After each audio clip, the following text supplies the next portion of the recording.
Okay, welcome back to Medical Society. And today we're going to actually talk about mucus and how it can actually benefit us for our future health treatments.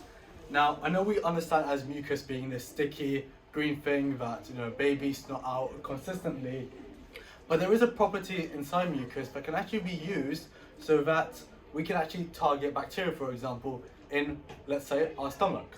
So, before we actually go on to the idea of what this property is inside for mucus, we need to understand where is this property. So, for example, here we have our stomach. We have the gastric pits all around, and that we have the hydrochloric acid, which has now been dissociated into the ions of the H+ ions and the Cl- ions. And we also have pepsin being formed as well. Now, we don't want our stomach to break down, etc., right? So we're going to have to produce this mucus. This mucus layer consists of two layers, actually. First is the tethered mucus layer. This tethered mucus layer is So this tethered mucus layer is actually attached. It's the bottom layer, right connected to the epithelial lining, right? And this is part of the layer that's actually going to, focus on that bacteria may enter our lining, and also keep it there for permanency. The next layer is actually the free mucus layer. And this layer always gets shed. So it's kind of this gel that we always think of. So nonetheless, the stomach is always going to be this, toxic. Nonetheless, this area, this hostile area, is always going to be breaking down anyways. That's why we have stem cells at the base of it. Now, I've showed you that there is these goblet cells, and I actually have a name for it. Not that it looks like it says mucus, but there are goblet cells that are named. One is MUC5AC, another is, for example, MUC6AC. And we're going to talk about why we have different goblet cells. Wouldn't we always be producing, the same mucus and etc. So, now that we understand, okay, where's our mucus being formed, what are the layers that are concluded in this the gastric pit, we're going to look inside this mucus. What is there? And specifically, this tethered mucus layer, which is the prime layer that we'll be focusing on. So, let's say from the last slide, we looked at that single gastric pit, and we focus on this area here, this inside of the villi. Well, you have the cell membrane, and connected to it are these little red things coming out of it. And these are called mucin. So mucin is this property I was talking about that is contained within the mucus. And they are attached right there on the villi and extend out into the extracellular space. So these mucin actually have a lot of property, it expresses.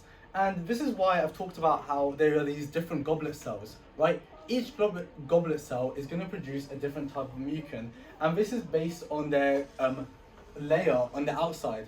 We'll call it the glycosylation layer around it, and I'll talk a little bit more about it. So one example of the property is hydration, right? Hydration is, the attaching the water molecules to the mucin so that it keeps this villi lubricated. But the big important factor we want to focus on is this bioactivity. And bioactivity is just anything that attaches onto the mucin, so that it expresses some sort of reaction, right, or some sort of activity to give out, just because it was attached to the cell receptor. So let's focus on to the idea of the bioactivity and how that actually helps us for the use of mucin for medication. So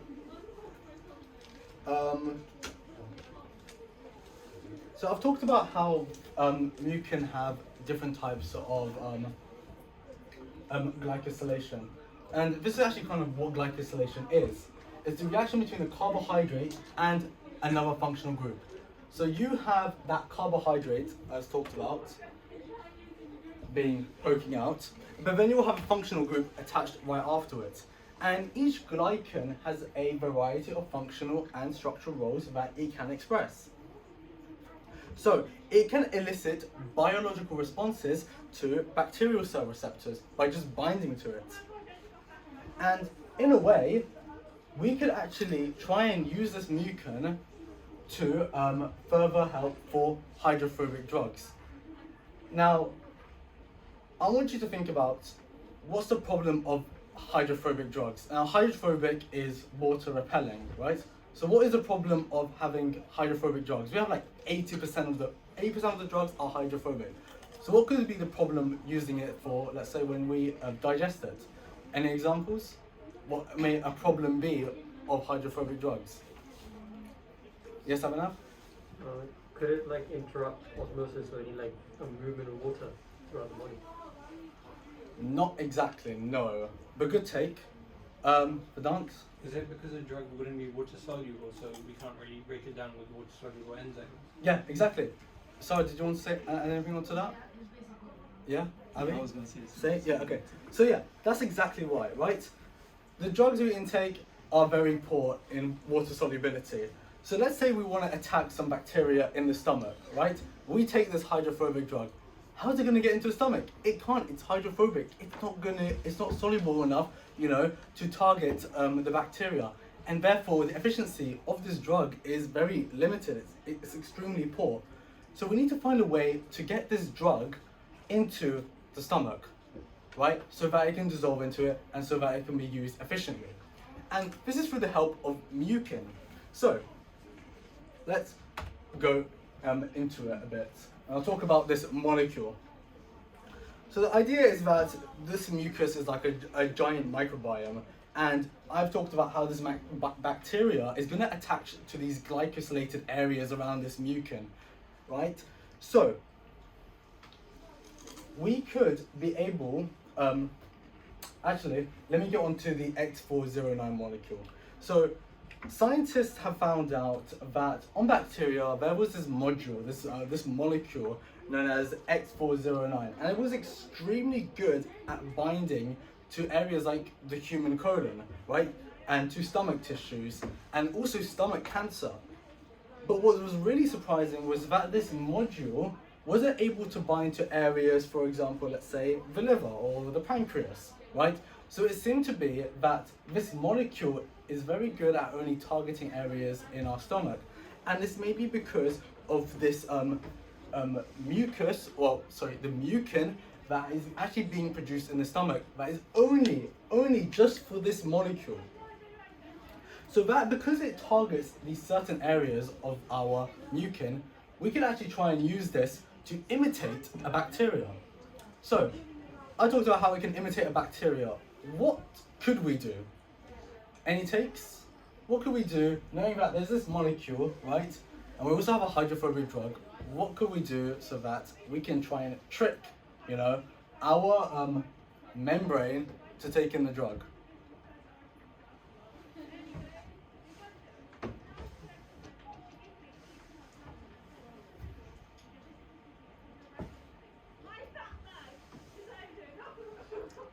No? That's fine. Okay. So the idea is that we can take this X409 molecule and we can actually attach it to the drug, right? So by intaking it, right, we are able to express a biological response. Our mucin is going to think, okay, there's a bacteria here, but it's not a bacteria, is it? It's just going to elicit a biological response so that this hydrophobic drug can actually be taken into the stomach. And this is quite useful. But then there became a problem. The problem was that these mucin have very specific patterns. What's the chance of this drug to be actually taken in? It's really hard. It may be like after the fifth drug that it actually starts to work. So the idea is that we thought of a different method. The different method is that we are going to take this, we are going to artificially create mucin that can attach to that drug.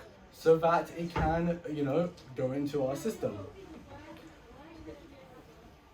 So this was actually really helpful because by creating this, artificially creating this mucin, we can actually enter in areas, for example, our eyes, oral medication. Any areas which contain this mucin, we can put drugs in there because we've artificially created mucin itself.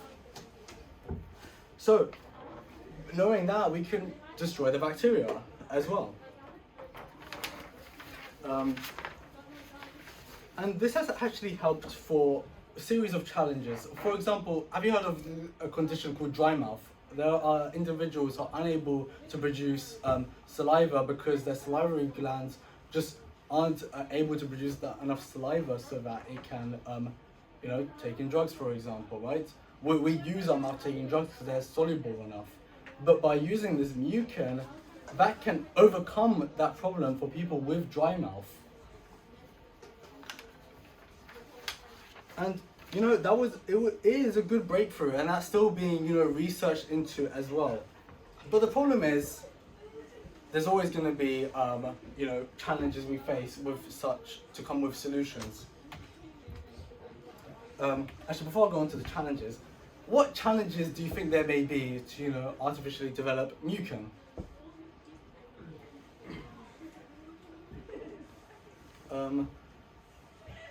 Anybody else?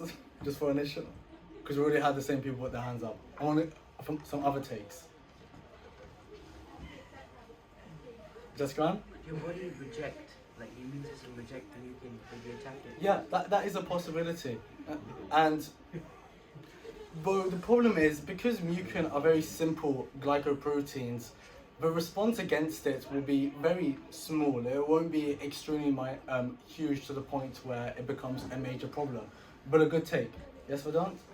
Would mass producing mucin be quite hard? Because it's quite difficult to mass produce a certain biological substance. Yeah, and that is one problem we'll come to, and there has been a kind of solution to it. Any other problems? There's a wide variety of challenges that may come across to producing drugs carried by mucin. Anyone else? Sorry, quick question. Yes? Is the export O9 molecule found naturally? Say that again? Is the export O9 molecule found naturally? X409 molecule is only found on the bacteria. I've actually researched into it, but there hasn't they've specified that it can artificially create it as well, because it is such a simple molecule found on there. But yeah, it is initially found naturally, especially by that bacteria. Anyone else? Before I move on, you have enough? Expense maybe? Expense? Like how costly it is. Yeah, that is a true factor. Expense is a problem. All factors don't need to just be biological. They can be outside of as well. They can be ethical, for example, right? And one ethics comes from the use of animals for mucin, because I've talked about how this tethered, how this is the mucins are found tethered on the tethered layer, right? So it's going to be really hard to extract it. That means going far deep inside, and they are permanent. Would we really want to remove mucin from a human layer? So, here are some of the challenges that we could actually face. So, one of the examples is that we get this mucin from animal sources. That animal is going to die.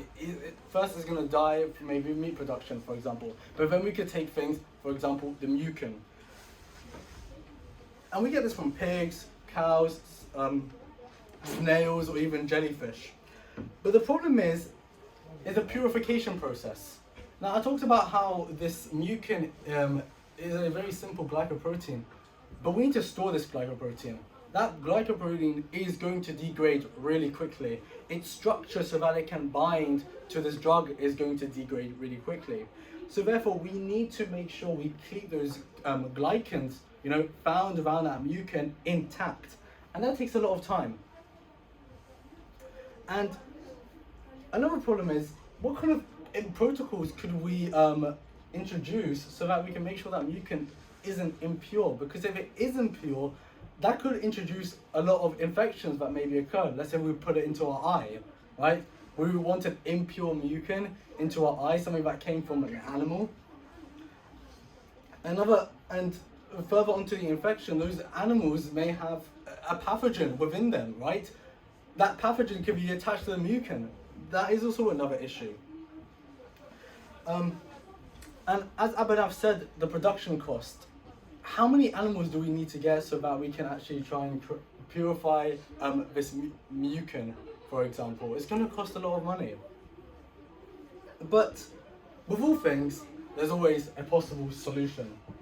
So one of the solutions is that we are going to, actually before I go on to that, how I talked about the glycosylation area, right? Think of the mucin as this rectangle, right? It's just this block, okay? But that block is going to be expressed if it's got those, branch structures, which is that glycosylation area. So we could create this block known as our backbone, and then what we could do is we could actually form a glycan library. So what we're going to do is we're going to take lots of these mucins and we are going to investigate on the glycosylated areas, right? And we'll take those areas and we form a glycan library so that we can know what to artificially create onto that backbone. And by doing so, we are avoiding this purification process, going through the animals. We're just going to go straight into artificially creating it, and knowing that the only thing we need to deal with is the stability of that mucin itself. And I just want to start that it's going to be always a short presentation. But does anybody have any questions about this very complex topic that I've just discussed in like 15 minutes? Yes, Walid? You know the possible solution, would that be cheaper than the animals? Yeah, actually, that is a possible good question. Now, we would usually assume it's cheaper, but the idea is that how many people want that drug, For example, let's say influenza, for example. If we could treat influenza, this thing is going to be cheap.